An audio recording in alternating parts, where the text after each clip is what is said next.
आज की इस क्लास में बात करने वाले हैं हमारा जो चैप्टर 8 चल रहा था उससे कंटिन्यू करेंगे। और आज इस वीडियो में हम जो टॉपिक्स डिस्कस करेंगे वो हम डिस्कस करेंगे यानी काफ़ी डिटेल में पढ़ेंगे। ठीक है, डिस्कस ही नहीं, उसके उनके बारे में काफ़ी अंदर तक गहराई में जाकर बात करेंगे, सारी चीज़ें हम जानेंगे। ठीक है, जो टॉपिक्स हैं वो इस प्रकार से हैं। ओशन वाटर का जो टेम्परेचर है उसके बारे में जानेंगे, सैलिनिटी का जो कॉन्सेप्ट है उसके बारे में जानेंगे। ठीक है, और जो दूसरा कॉन्सेप्ट है ओशन वेव्स।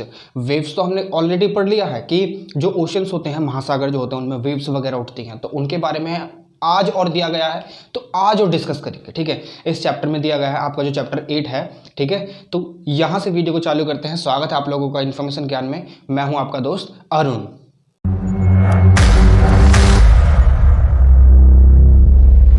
इस वीडियो में हम जो डिस्कस करेंगे वो 3 टॉपिक्स को काफ़ी डिटेल में डिस्कस करेंगे। पहला है ओशिनिक टेम्परेचर, दूसरा है ओशिनिक सैलिनिटी और तीसरा है हमारा वेव्स। अब वेव्स में जो ओशंस की जो वेव्स हैं उसमें 3 टॉपिक्स जो हैं वो एम्बेडेड हैं यानी निहित हैं। पहला जो है हमारा ओशिनिक वेव्स, दूसरा है ओशिनिक करंट और तीसरा है हमारा टाइड्स।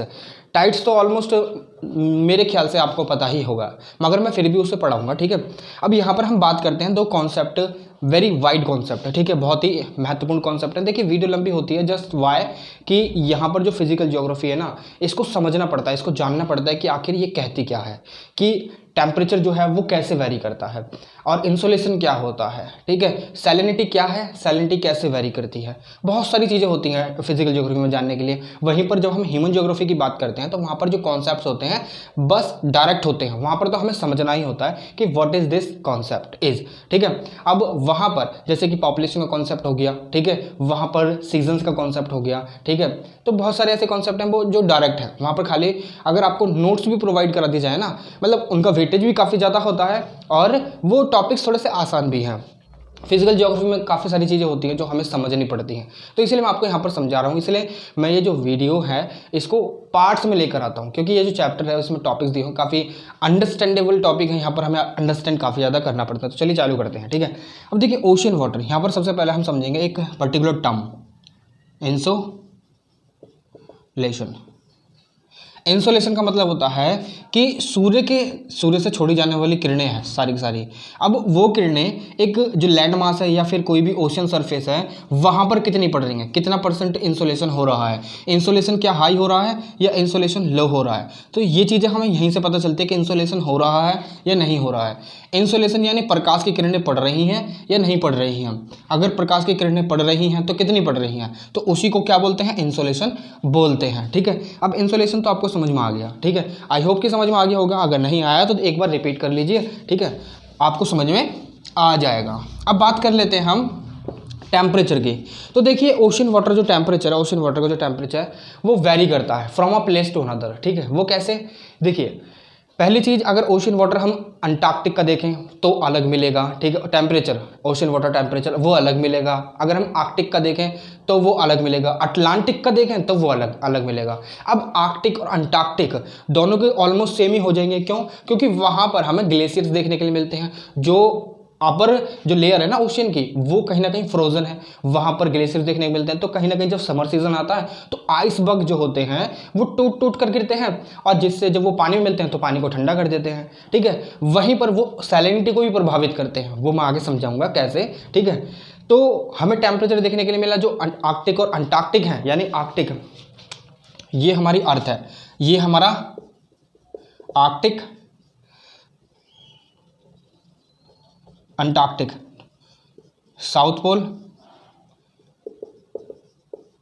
North pole. ओके, तो ये हमारे साउथ पोल और नॉर्थ पोल हो गए, ये आर्कटिक वाला रीजन हो गया, ये अंटार्कटिक वाला रीजन हो गया। जब हम ये मान के चलिए अमेरिकन कॉन्टिनेंट है, ठीक है, और ये हमारा रेस्ट ऑफ द कॉन्टिनेंट है, यहाँ पर इसके बीच में जो सी पड़ता है वो अटलांटिक सी पड़ता है। अटलांटिक सी पड़ता है ना, Atlantic ocean, sorry Atlantic ocean पड़ता है, तो उसका टेम्परेचर अलग है, इंडियन ओशन का टेम्परेचर अलग है। ठीक है, और जो वाटर बॉडीज लैंड में पाई जाती हैं ना, और वो वाटर बॉडीज जिनको लैंड के द्वारा तीनों तरफ से घेरा जाता है उनका भी टेम्परेचर वेरी करता है। सपोज मैं बात करूँ एक वाटर बॉडी पर्टिकुलरली रेड सी की बात करूँ तो वहाँ का टेम्परेचर, फिर मैं बात करूँ अगर आर्कटिक ओशन की तो वहाँ का टेम्परेचर वेरी करेगा ना, करेगा।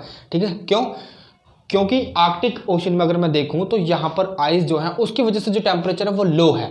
वहीं पर रेड सी को तीनों तरफ से जो गर्म हवाएं और गर्म जो लैंड मास है उसके द्वारा घेरा गया है, तो वहां पर उसका टेम्परेचर वेरी होगा क्योंकि उसका टेम्परेचर हाई होगा। सिंपली जब हम बात करते हैं ओशन डेप्थ की भी, ओशन डेप्थ की भी बात करते हैं, तो वहां पर भी जो टेम्परेचर है, टेम्परेचर वो भी वेरी करता है। क्यों?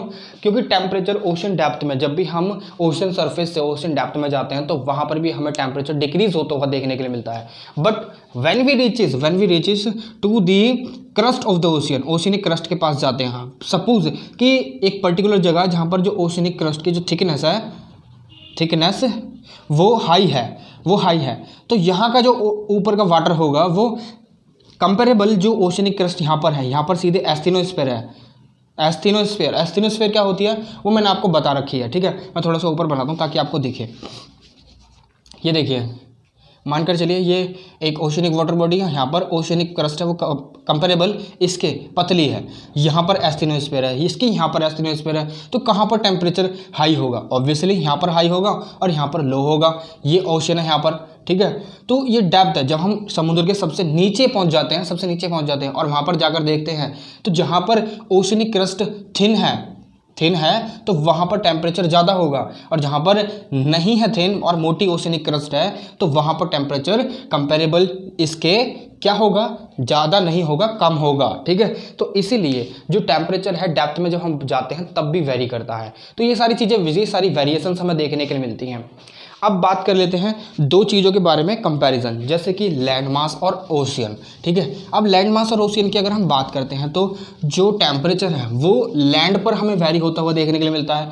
सपोज अब हम ग्रीनलैंड की बात करें, ग्रीनलैंड और वहीं पर सहारा की बात करें, सहारा डेजर्ट की बात करें, तो है ना बहुत वेरिएशन। यहाँ तो माइनस में होगा टेम्परेचर और यहाँ पर प्लस में इतना होगा कि यहाँ पर रेगिस्तान है, पूरा का पूरा डेजर्ट है, डेजर्टेड एरिया है। तो हमें यही चीज़ें देखने के लिए मिलते हैं कि जो लैंड मास पर भी जो टेम्परेचर है ना वो भी हमें उसमें वेरिएशन देखने के लिए मिलती है। अब देखिए टेम्परेचर किस लिए वेरी करता है वो आपके कॉन्सेप्ट नहीं है, आपको सिंपल ये जानना है कि यहाँ पर कहाँ पर वेरिएशन हमें देखने के लिए मिलती है। ओशनिक वाटर में भी वेरिएशन देखने के लिए मिलती है, लैंड पर भी हमें वेरिएशन देखने के लिए मिलती है, ओशन सरफेस पर भी हमें वेरिएशन देखने के लिए मिलती है। वो सारी चीज़ें अभी हम बात करेंगे, ठीक है। सिंपल आपको समझ में आया ना ये बातें। चलिए तो आगे चलते हैं। अब तो हमें जो ओशन वाटर का जो टेम्परेचर है वो जब हम इक्वेटर पर रहते हैं तो वहाँ पर बहुत ज़्यादा देखने के लिए मिलता है, और जब हम इक्वेटर से पोल्स की तरफ मूव करते हैं ना तो कहीं ना कहीं हमें यह पता लगता है कि जो टेम्परेचर है वो डिक्रीज़ हो रहा है। जैसे कि ये हमारी अर्थ है, ठीक है, ये इक्वेटर है, ये ट्रॉपिक ऑफ कैप्रिकॉर्न है, ये ट्रॉपिक ऑफ कैंसर है, ट्रॉपिक ऑफ कैप्रिकॉर्न, इक्वेटर, ये 23.5, ये 23.5, ये 0 डिग्री, इतने डिग्री ही ये लाइंस होती हैं, ठीक है। ये देखिए परमानेंट लाइन नहीं है, ये सारी की सारी इमेजिनरी लाइंस है। हमने जो अर्थ को स्टडी करने के लिए, यानी मैंने नहीं, ज्योग्राफिकल साइंटिस्ट ने ऐसे डिवाइड करा है। अब यहाँ पर हमारा नॉर्थ पोल, यहाँ पर हमारा south pole, okay, I hope you got it, ठीक है। तो यहाँ पर जब भी हम इधर की साइड मूव करेंगे या इधर की साइड मूव करेंगे तभी भी हमें ये पता लगेगा कि जो टेम्परेचर है, यानी जो टेम्परेचर है वो डिक्रीज़ हो रहा है। और जब हम इधर की साइड मूव करेंगे और इधर की साइड पोल से इक्वेटर की तरफ मूव करेंगे तो हमें ये पता लगेगा कि जो टेम्परेचर है वो इंक्रीज़ हो रहा है, ठीक है। तो ये सारी चीज़ें हमें यहाँ पर देखने के लिए मिलती हैं, ठीक है। अब देखिए टेम्परेचर जो है एक पर्टिकुलरली जब हम क्या करते हैं जो एनुअल टेम्परेचर है किस चीज़ का जो ट्रॉपिकल सी होते हैं, यानी यहाँ पर जो पाए जाते हैं, यहाँ पर देखिए जो आर्कटिक ओशियन है, अटलांटिक ओशियन जो है वो अमेरिका का जो कॉन्टिनेंट है, एक मिनट,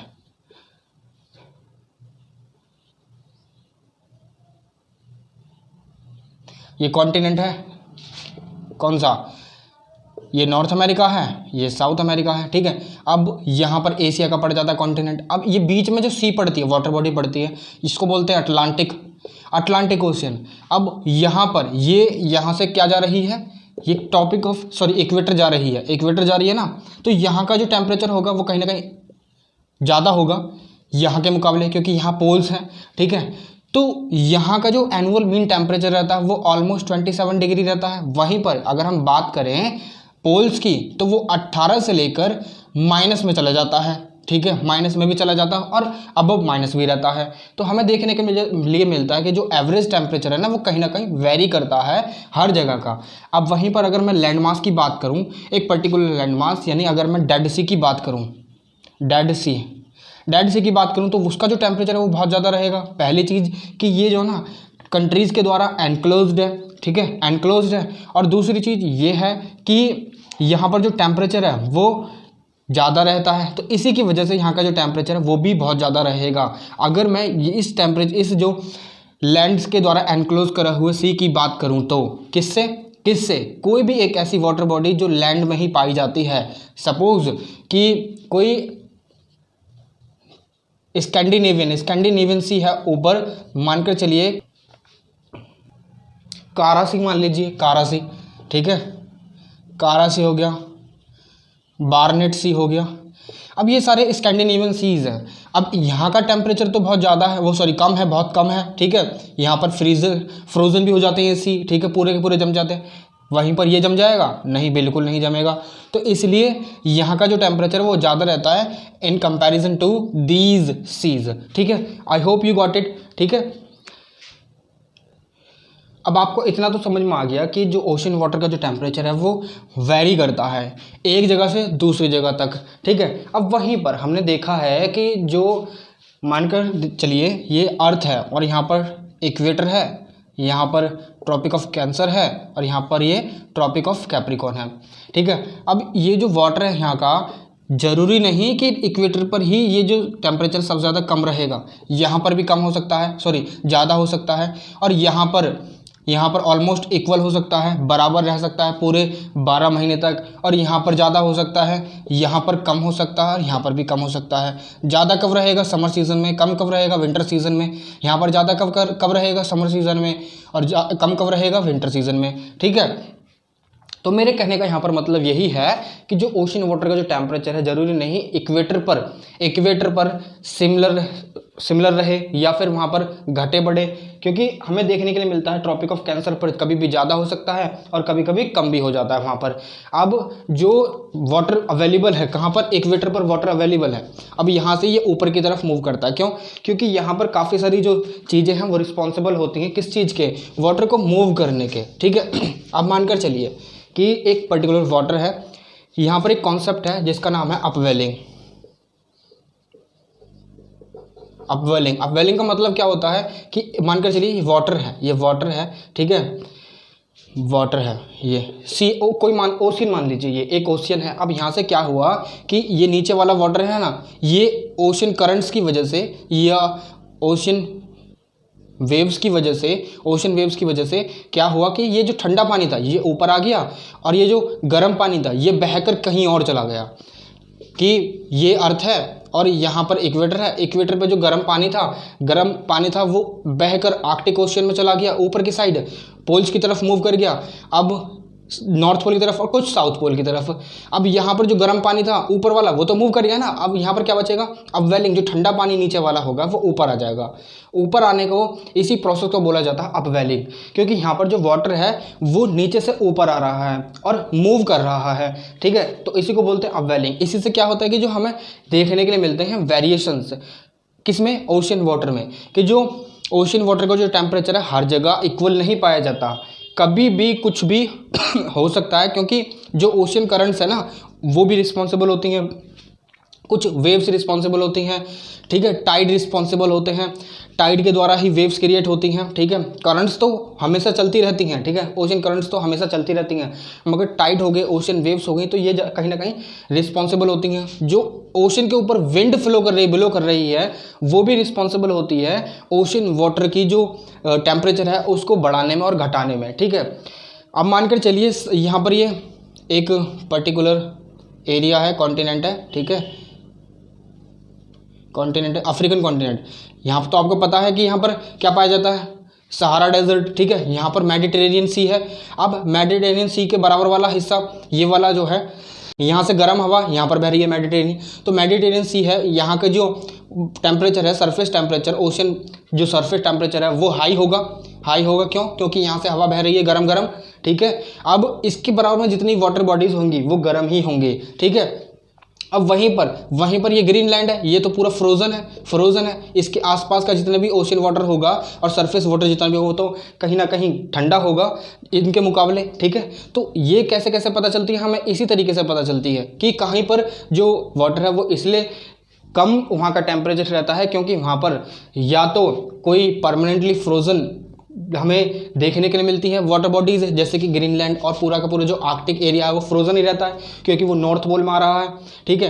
अब यहाँ पर अगर हम अफ्रीका की बात करें और बराबर वाले ओशन बॉडीज़ की बात करें तो वहाँ पर ज़्यादा हमें टेम्परेचर देखने के लिए मिलता है। क्यों? क्योंकि यहाँ पर सारी चीज़ें लिक्विड फॉर्म में है और यहाँ पर अपवेलिंग भी होती है, अपवेलिंग, ठीक है, हवाओं के द्वारा, करंट्स के द्वारा, ओशन वेव्स के द्वारा यहाँ का जो वाटर है कहीं और ले जाकर छोड़ दिया जाता है और जो दूसरा वाटर है वो यहाँ पर लाकर डाल दिया जाता है। तो यहाँ पर टेम्परेचर कभी कभी इंक्रीज़ हो जाता है, कभी कभी डिक्रीज़ हो जाता है, जिससे हमारे जो मानसून्स हैं वो भी प्रभावित होते हैं, ठीक है। वो किस तरीके के होते हैं वो हम आगे बात करेंगे जब मानसून का चैप्टर आएगा, ठीक है। तो यहाँ पर आप ये देखिए, ठीक है।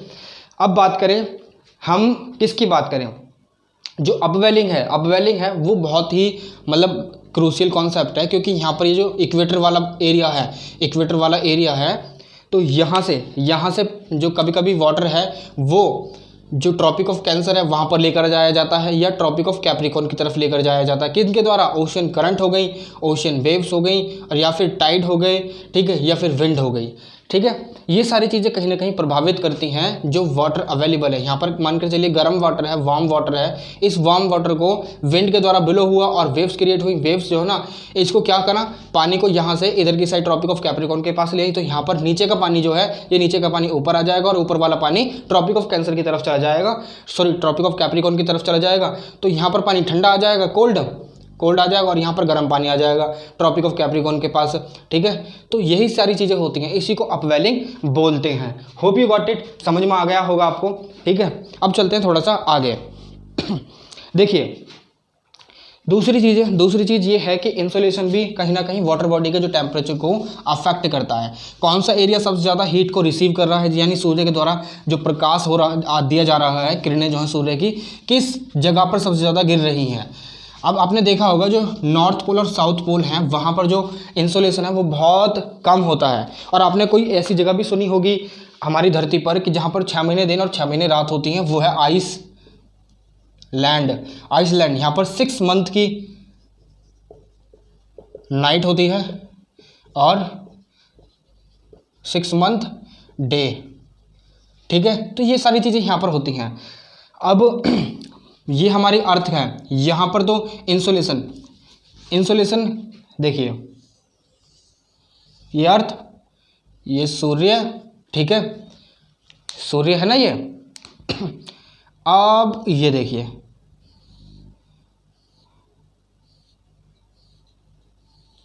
कभी देखा होगा ये, यहाँ पर तो मिनिमल ही है ना,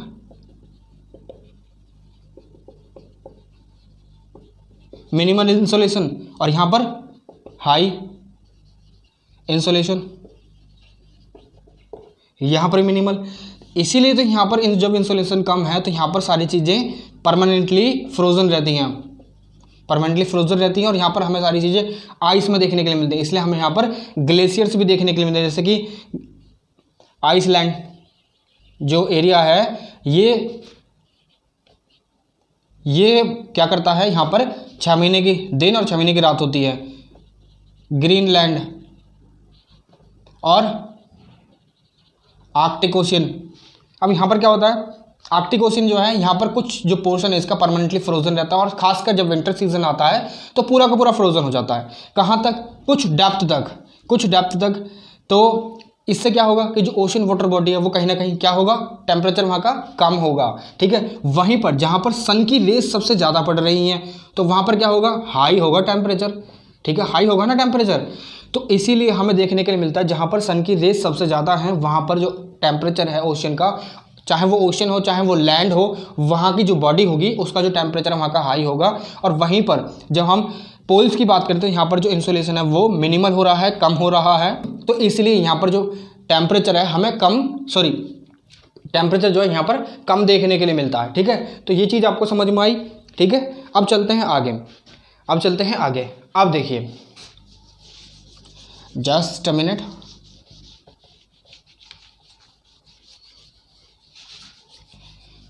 ग्रीन हाउस प्रभाव पड़ा आपने?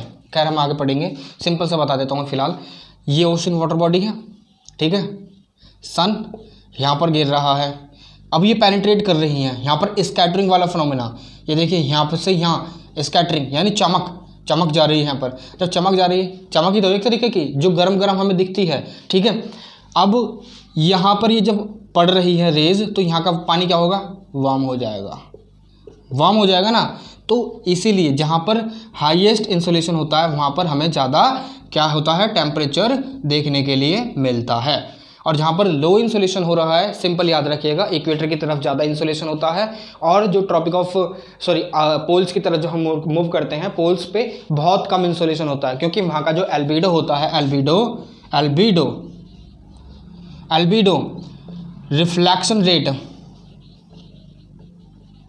रिफ्लेक्शन रेट जो होता है वो बहुत हाई होता है।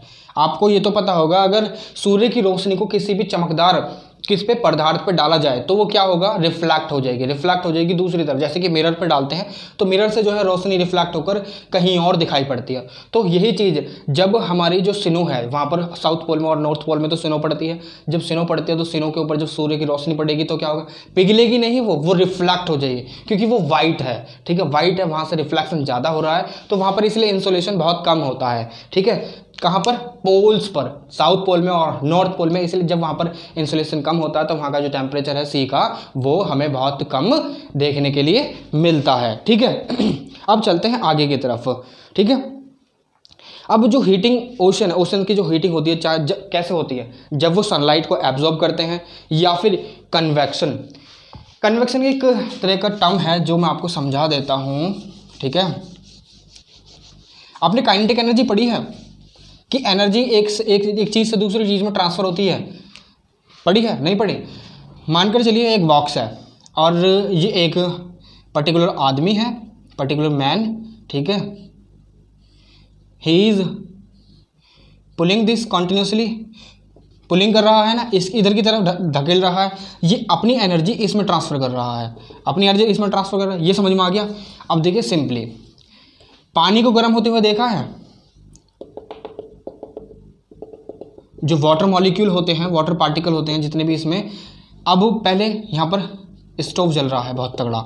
ठीक है, पहले तो ये बर्तन गर्म होगा पूरा का पूरा, चाहे ये सिल्वर का हो, ठीक है, चाहे सिल्वर का हो या एल्युमिनियम का हो या किसी चीज़ का भी हो, पहले ये बर्तन गर्म होगा, फिर उसके बाद इसमें जो सामान रखा गया है, अगर उसमें वाटर मॉलिक्यूल है, H2O है, तो सबसे पहले वो गर्म होगा। अब जब ये एक पार्टिकल गर्म हो जाएगा ना, तो ये वाइब्रेट अपनी ही जगह पर वाइब्रेशन करने लगेगा, तो ये जो हीट है ज़्यादा वाइब्रेट कर पाएगा। मानकर चलिए इस पर्टिकुलर मॉलिक्यूल की जो कैपेसिटी है हीट एक्सेप्ट करने की, वो 10 है, 10 जूल। ठीक है, 10 जूल है। अब ये 10 जूल तक एक्सेप्ट करेगा, अब 10 जूल के से ज़्यादा तो एक्सेप्ट करेगा नहीं। अब तो क्या करेगा, ये अपनी एनर्जी को ऊपर की तरफ ट्रांसफर करना चालू कर देगा, ताकि ये अपने आप को इक्विलिब्रियम, समान स्थिति में रख सके। तो इससे क्या होगा, जब दूसरे पार्टिकल्स ऐसे ही जो पूरा जो लिक्विड है यहाँ पर, ये जो भरा हुआ है, फिल्ड है, तो ये सारा का सारा गर्म हो जाएगा। तो इसी प्रोसेस को एक पार्टिकल से, यानी कन्वेक्शन हीट, पहले एक पार्टिकल गर्म होता है, फिर दूसरे पार्टिकल को हीट ट्रांसफर होती है, फिर तीसरे को, फिर चौथे को, सारा ऐसे ही गर्म हो जाता है। तो इसी को बोलते हैं कन्वेक्शन। सिंपल, समझ में आई बात? ऐसे ही ओशियंस में होता है, क्योंकि ओशियंस की जब सरफेस वाटर बॉडी गर्म होती है ना, तो अगर वहाँ का एक पार्टिकल, इसकी कैपेसिटी है 10 जूल को एक्सेप्ट करना, तो वो तो एक्सेप्ट कर लेगा 10 जूल, मगर फिर भी जो किरणें हैं वो सन की, वो इसी पर पड़े जा रही हैं। तो यहाँ पर ये जब 10 जूल एक्सेप्ट कर लेगा, तो उसके बाद जो इसके बराबर वाला पार्टिकल है ना, उसको ये ट्रांसफर कर देगा, ले भाई तू ले ले इस चीज़ को, और मुझे अपने जो इक्विलिब्रियम स्टेट है 10 जूल वाली, उसमें रहने दे। तो इसकी है 20, तो ये 20 तक एक्सेप्ट करेगा, फिर ये भी दूसरे को ट्रांसमिट करना चालू कर देगा। तो ऐसे ही जो ओशन के वाटर बॉडीज होती हैं, पार्टिकल होते हैं H2O वाले, वो गर्म होने लग जाते हैं, और ऐसे ही यहाँ पर इंसुलेशन होता है। ये इंसुलेशन के कारण ही हो रहा है। ठीक है, हीट एब्जॉर्ब कर रहे हैं। और दूसरा, कूलिंग कैसे होती है? कूलिंग कैसे होती है ओशन वाटर बॉडीज़ में, हमें कैसे पता चलेगी? आप अगर कभी महसूस करा हो, आपने कभी एक्सपेरिमेंट करा हो, अगर आपको कभी पसीना स्वेटिंग आई हो और आप डायरेक्टली किसी एसी वाले रूम में एंटर करे हो और वहाँ पर आपका जो पसीना है वो धीरे धीरे ड्राई आउट होने लगता है। जब ड्राई आउट होने लगता है तो आपको ठंडक महसूस होती है। तो ऐसे ही जब इवेपोरेशन होता है ना, इवेपोरेशन होता है, वाष्पीकरण बोलते हैं इसे, वाष्पीकरण जब होता है तब कूलिंग होती है। जैसे कि रेड सी एक लार्जर वाटर बॉडी से कनेक्टेड है, किससे? अरेबियन सी से, अरेबियन सी। अब अरेबियन सी भी एक लार्जर वाटर बॉडी से कनेक्टेड है, किससे? इंडियन ओशियन से, इंडियन ओशियन। अब ये जो इंडियन ओशियन है ये तो बहुत बड़ी बॉडी है, ठीक है। यहाँ का जो पानी है यहाँ पर अपवेलिंग भी होती है। अपवेलिंग क्या है आपको पता ही है, अपवेलिंग भी होती है, ठीक है। डाउन वेलिंग भी होती है, डाउन वेलिंग ऊपर का पानी नीचे चला जाना, ठीक है। ठीक है, अब ये चीज़ आपको समझ में आई। अब यहाँ पर जब ये डाउन वेलिंग अप वेलिंग हो रही है तो यहाँ पर जो टेम्परेचर है वो अफेक्ट होगा, ठीक है। अब यहाँ पर जो अगर टेम्परेचर अफेक्ट हो रहा है तो यहाँ का पानी अगर उठकर अरेबियन सी में जाए, अरेबियन का जो पानी है वो इंडियन ओशियन में जाए तो कहीं ना कहीं मूवमेंट होगी ना वाटर की, एक सर्कल बन गया। तो ऐसे ही अपवेलिंग होगी, रेड सी में अपवेलिंग होगी, फिर अरेबियन सी में अपवेलिंग होगी, फिर जो इंडियन ओशियन है वो अपना पानी कहाँ पर भेजेगा? धीरे धीरे इंटरनल मूवमेंट होगी, करंट काम करती है वहाँ पर, ओशियन करंट। तो यहाँ पर रेड सी में भी हमें जो अपवेलिंग होती हुई दिखेगी, ठीक है। अब रेड सी में ये चारों तरफ से जो लैंड है उससे घिरा हुआ है, मगर लैंड का जो टेम्परेचर वो बहुत हाई होता है। जब लैंड का टेम्परेचर हाई होता है और यहाँ पर जो टेम्परेचर इंसोलेशन होता है वो भी हाई होता है। आपको तो पता ही है, जो कपड़े हैं, क्लॉथ्स हैं वो गर्मियों में जल्दी सूख जाते हैं। क्यों? क्योंकि वहाँ पर जो इवेपोरेशन का जो रेट होता है ना वो बहुत हाई होता है। तो रेड सी जो है वो तीनों तरफ से लैंड मास से घिरा हुआ है और यहाँ पर जो है जो इवेपोरेशन रेट है वो भी बहुत हाई है। तो यहाँ पर कूलिंग भी होती है, ठीक है, कूलिंग भी होती है। तो ऐसे ही कूलिंग होती है बाय इवेपोरेशन और by loss of heat to the atmosphere. Hope you got it. आपके जो टेम्परेचर वाला पोर्शन है ये तो हो गया कंप्लीट। अब आगे बात कर लेते हैं क्या चीज़ है, आगे बात करते हैं हम सैलिनिटी की। What is salinity? सैलिनिटी होती है सॉल्ट की मात्रा ओशियंस में।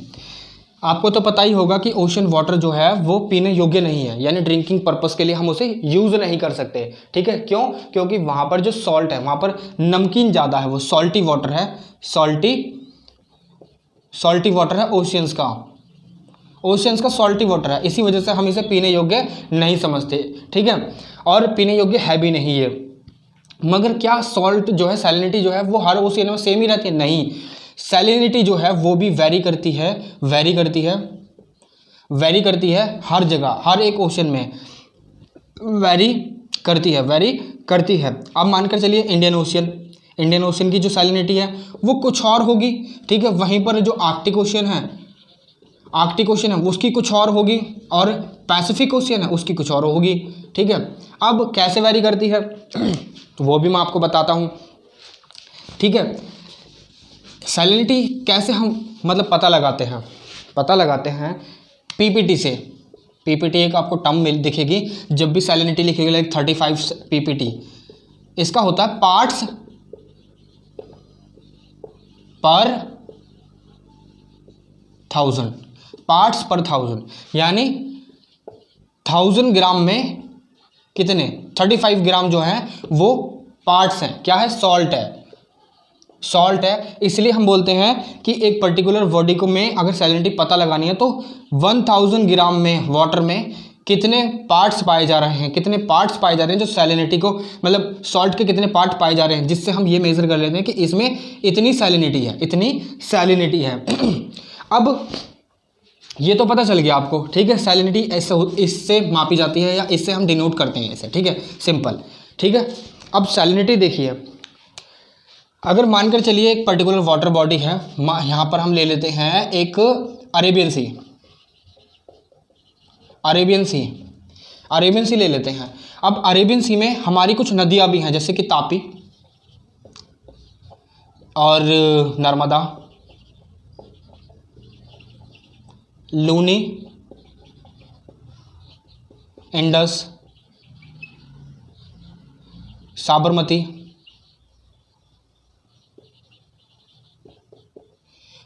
और भी काफ़ी सारी नदियां हैं, जैसे कि पेरियार, ठीक है, और भी काफ़ी सारी नदियां हैं जो अरेबियन सी में जाकर गिरती हैं, अरेबियन सी में जाकर गिरती हैं। मगर इनका जो वाटर है वो कैसा वाटर है, वो शुद्ध वाटर है जिसमें सैलिनिटी बहुत कम है, नील है, नील है, नील, NIL, नील है।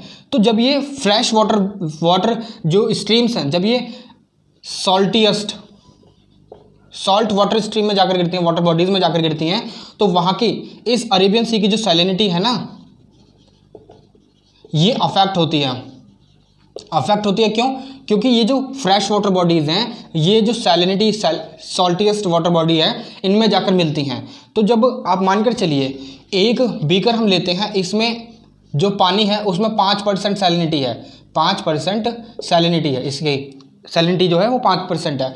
अब इसमें क्या है, जीरो सैलिनिटी वाला गिरा दिया, जीरो सैलिनिटी वाला पानी जो है 1 लीटर पानी था, इसमें 1 और लीटर पानी हमने मिक्स कर दिया और इसकी जो सैलिनिटी क्या हो जाएगी, घटकर क्या हो जाएगी, पहले तो 1 लीटर में 5% सैलिनिटी हो कर देती है। अब जब 2 लीटर में कितनी सैलिनिटी हो जाएगी, 2.5% सैलिनिटी हो जाएगी। क्यों?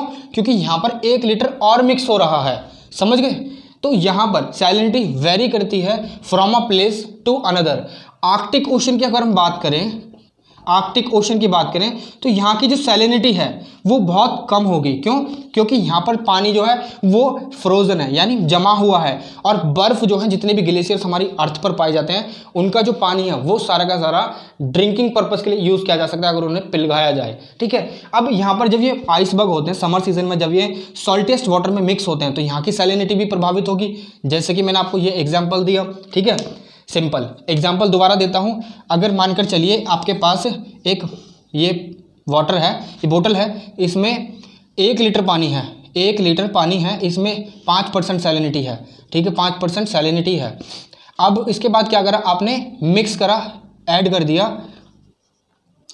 1 लीटर वाटर और, तो इसमें, मगर ये फ्रेश वाटर है, फ्रेश वाटर है, तो इसमें जो सैलिनिटी हो जाएगी कितनी हो जाएगी, 2.5 हो जाएगी, 2.5%। तो डिक्रीज हुई ना, हुई। तो ऐसे ही यहाँ पर भी जो सैलिनिटी है वो डिक्रीज होती है। जहाँ पर फ्रेश वाटर कहीं भी सॉल्टीएस्ट वाटर बॉडी में अगर ऐड होगा तो उसकी सैलिनिटी को प्रभावित करेगा, करेगा ना करेगा, ठीक है। तो ओशियंस जो होते हैं, अब मानकर चलिए ये तो ओशियंस हो गए, ये तो ओशियंस हो गए। अब ऐसी कौन कौन सी जगहें हमारी अर्थ पर जहाँ पर सैलिनिटी जो है वो काफ़ी ज़्यादा पाई जाती है।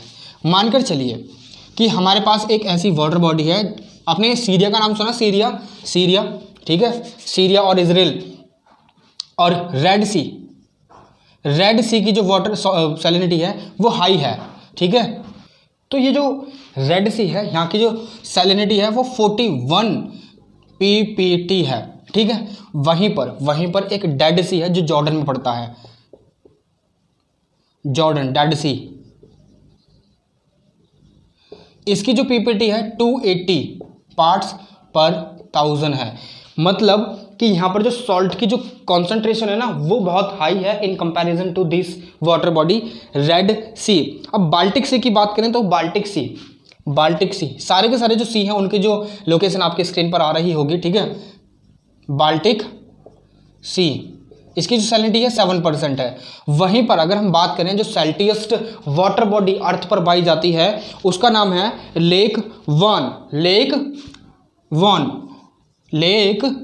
वॉन, टर्की में पाई जाती है। इसकी कितनी है सैलिनिटी, इसकी है 330 यानी 330 पार्ट्स पर 1000। तो इसकी जो सैलिनिटी है वो बहुत ज़्यादा है। अब देखिए यहाँ पर हम सैलिनिटी की बात कर रहे हैं तो सॉल्ट की बात करेंगे। तो यहाँ पर अगर हम कैस्पियन सी की भी बात करें, कैस्पियन सी में जो सैलिनिटी है, कैस्पियन सी की जो बात करें, यहाँ पर इसकी जो सैलिनिटी है वो है 21 18 to 20% ऑलमोस्ट, ठीक है। 18 to 20% इसकी सैलिनिटी है, ठीक है। पीपीटी में मेजर करते हैं, हम डिनोट करते हैं पीपीटी में पार्ट्स पर 1000। तो सैलिनिटी का कॉन्सेप्ट यही था। क्या होती है सैलिनिटी, कैसे पाई जाती है, हर जगह अलग अलग होती है। सिंपली बात करें तो कहीं ना कहीं जो फ्रेश वाटर बॉडीज़ हैं इसको कहीं ना कहीं अफेक्ट करती हैं। अगर फ्रेश वाटर किसी भी जो सॉल्टियस वाटर में मिक्स करा जा रहा है तो वहाँ की जो सैलिनिटी है वो अफेक्ट होगी, ठीक है। तो ये चीज़ था आपका सैलिनिटी का कॉन्सेप्ट, ठीक है। अब डिफरेंट सी में डिफरेंट जो सैलिनिटी पाई जाती है वो वैरी करती है उसके रेट ऑफ इवेपोरेशन से, क्योंकि सांबर लेक जो है, सांबर लेक जो है यहाँ पर इवेपोरेशन हाई है, ठीक है, इसलिए हमें यहाँ पर जो सैलिनिटी हाई देखने के लिए मिलती है, ठीक है। और कोई भी फ्रेश वाटर बॉडी यहाँ पर मिक्स नहीं होती है, ठीक है। और mixing of the water in the ocean, ठीक है।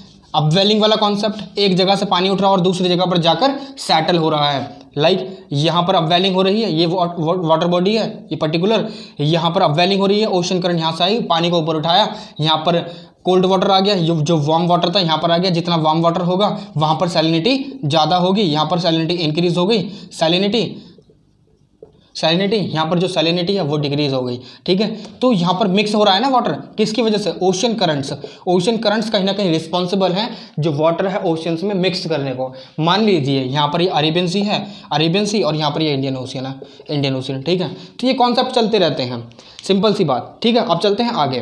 जो अगला आपका टॉपिक है वो है वेव्स की बात करें तो वेव्स तो आप पहले से जानते हैं, ठीक है। मगर ये जो वेव्स होती हैं कैसे मूवमेंट होता है इनका? ऑस्किलेटरी मूवमेंट होता है। कैसे? ऑस्किलेटरी मूवमेंट होता है। जस्ट लाइक आपने कभी पानी में पत्थर फेंका है? अगर आप बच्चे रहे होंगे, आप बच्चे हैं अभी तो फिलहाल, ठीक है। अगर आपने पानी में पत्थर फेंका, लाइक आपने यहाँ पर पत्थर फेंक दिया, फिर इसके बाद वेव्स क्रिएट होती हैं ऐसी, ठीक है, ये वेव्स क्रिएट होती हैं। तो अब ये जो वेव्स हैं इधर ऐसी क्रिएट होती हैं, ठीक है। अब इसमें दो प्रकार होते हैं, एक तो शॉर्ट वेवलेंथ, एक लॉन्ग वेवलेंथ, ठीक है। अब जो शॉर्ट वेवलेंथ है उनकी इंटेंसिटी हाई होती है, वेराज ये सारी चीज़ें यहाँ पर एब्सेंट होती हैं, ठीक है। ट्रैवल एक सिंपल सा कॉन्सेप्ट यहाँ पर समझ लेते हैं। ऑस्किलेटरी मूवमेंट यानी ये इस तरीके को मूव करती हैं चारों तरफ, ठीक है। अब देखिए ये वेव है एक तरह की, ठीक है, ये वेव है ना एक तरह की। तो यहाँ पर क्या होता है, यहाँ पर ये जो निकल कर आ रहे हैं ना, ये होता है रिपल इफेक्ट। रिपल मतलब एक जैसा ही इफेक्ट आगे कंटिन्यू होना। अब इनके बीच की जो लेंथ है, इनके बीच की दूरी को क्या बोलेंगे? वेवलेंथ। इनको बोलेंगे वेवलेंथ, ठीक है। समझ में आई आपको? और ये जो ऊपर वाला पार्ट है इसको बोलते हैं क्रेस्ट, और यहाँ तक जो पार्ट है, ये जो निचला पार्ट है इसको बोलते हैं हाइट, वेव हाइट, ठीक है। और जो इसका ये जो निचला वाला पार्ट है इसको बोलते हैं ट्रफ, ठीक है। वेवलेंथ, क्रेस्ट, हाइट और ट्रफ, ठीक है। ये चीज़ आपको याद रखनी है क्योंकि ये आपके एग्जाम में भी पूछी जा सकती है, ठीक है। ये जो वेवलेंथ होती है ना, ये दो वेव्स के बीच की दूरी होती है, ठीक है। अब देखिए जो साइज होता है, साइज और फोर्स होती है वेवलेंथ की, वो भी वेरी करती है। कैसे वेरी करती है? सिंपल सी बात, एक बहुत ही सिंपल सी बात आपको टाइड में आगे पढ़ाऊंगा। मगर जब टाइड आता है ना, लाइक टाइड को छोड़िए, आप अर्थक्वेक मान लीजिए, अर्थक्वेक आया, अर्थक्वेक से लाइक यहाँ पर ओशन है, ये ओशियनिक क्रस्ट है, ठीक है, और ये एस्थेनोस्फीयर है। यहाँ पर एक कोई इंटरनल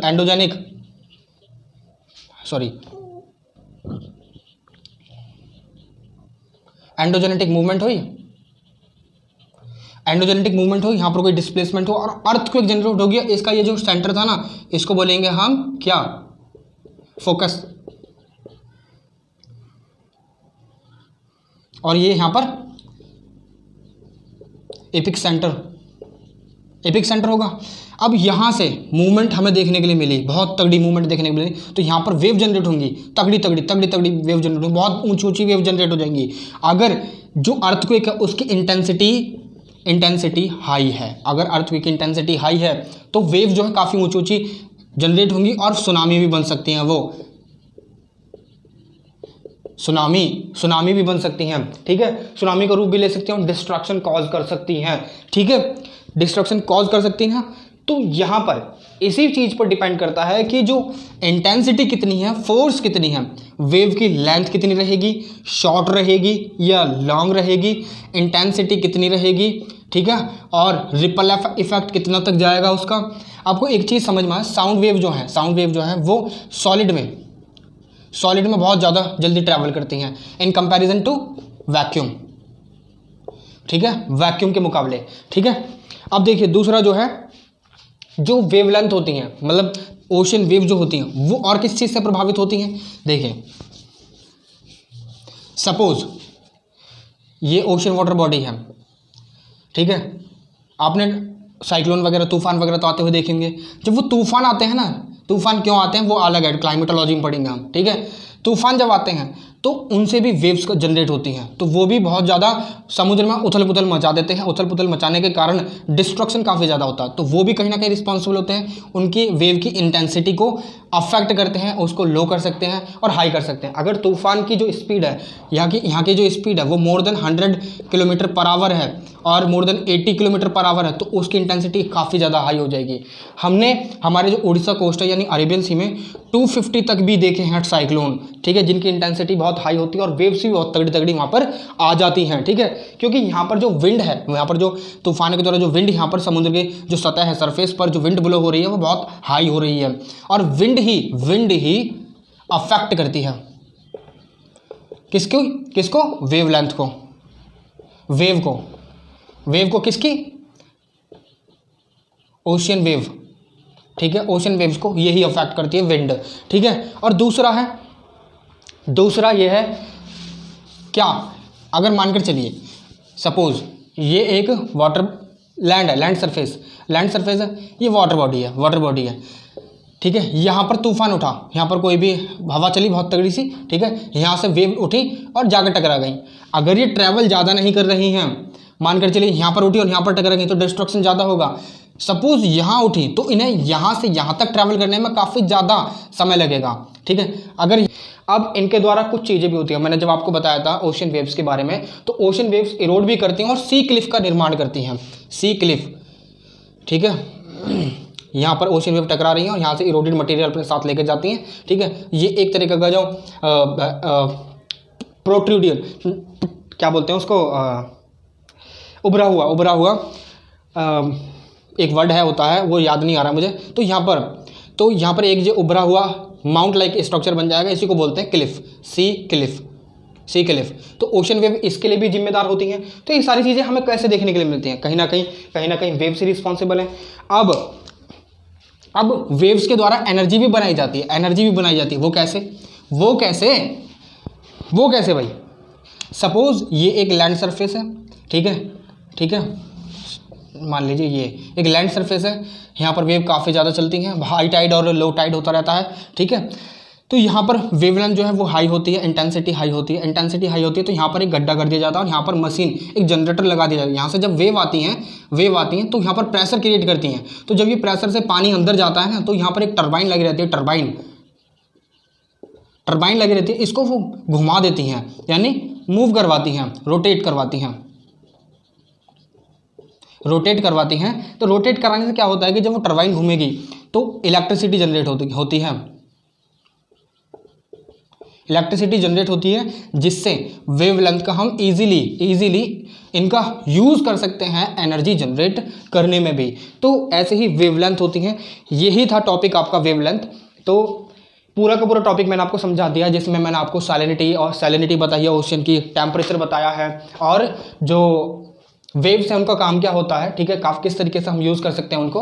और भी बहुत सारी चीज़ें रहती हैं, मगर वो आपके सिलेबस से बाहर है, ठीक है, वो आपको चीज़ें नहीं जाननी है। अगर आप बीए में या ज्योग्राफिकल साइंटिस्ट बनते हैं तो आपको वो सारी चीज़ें पढ़नी होती हैं और वो सारी चीज़ें जाननी होती हैं। But here what you need to know I have already taught you, ठीक है। तो इस चैप्टर में अभी फ़िलहाल के लिए इस वीडियो में भी इतना ही, ठीक है। और हो सकता है एक और नई वीडियो है, उसमें मैं आपका चैप्टर कंप्लीट करा दूँ, और मे भी हो सकता है अगर टॉपिक ज़्यादा खिंचा, ज़्यादा मुझे समझाना पड़ा, क्योंकि चीज़ें समझाने वाली ही ज़्यादा है, तो हो सकता है दूसरी वीडियो भी आएगी, ठीक है। 4 वीडियो इस चैप्टर की बने, तो बात रही नोट्स की, तो आप मुझसे या तो व्हाट्सएप पे कांटेक्ट कर सकते हैं या फिर टेलीग्राम पर जुड़ जाइए, वहाँ पर मैं ऑलरेडी अपलोड कर ही रहा हूँ। जो 5th चैप्टर आपका उसके नोट्स मैंने अपलोड कर दिए, 6th चैप्टर के जल्द ही मैं अपलोड कर दूंगा, ठीक है। और भी बाकी की चीज़ें, अगर आपको कोई भी क्वेरी रहती है, कोई भी पूछना हो तो कुछ भी चीज़, या तो आप मुझे व्हाट्सएप पर कॉन्टैक्ट कर सकते हैं या फिर टेलीग्राम पर मुझसे जुड़ के मुझसे बात कर सकते हैं, ठीक है। तो अभी फिलहाल के लिए इस वीडियो में इतना ही। आपसे फिर मुलाकात होगी एक और नई वीडियो, एक और नई इन्फॉर्मेशन के साथ। तब तक के लिए जय हिंद। और हाँ, चैनल को कर दीजिए सब्सक्राइब और अपने दोस्तों के साथ भी शेयर कर देना भाई, क्योंकि उनके लिए भी तो सेम ही चीज़ें हैं ये, ठीक है। और लाइक कर दीजिए वीडियो को ताकि रीच ज़्यादा मिले, ठीक है। तब तक के लिए जय हिंद।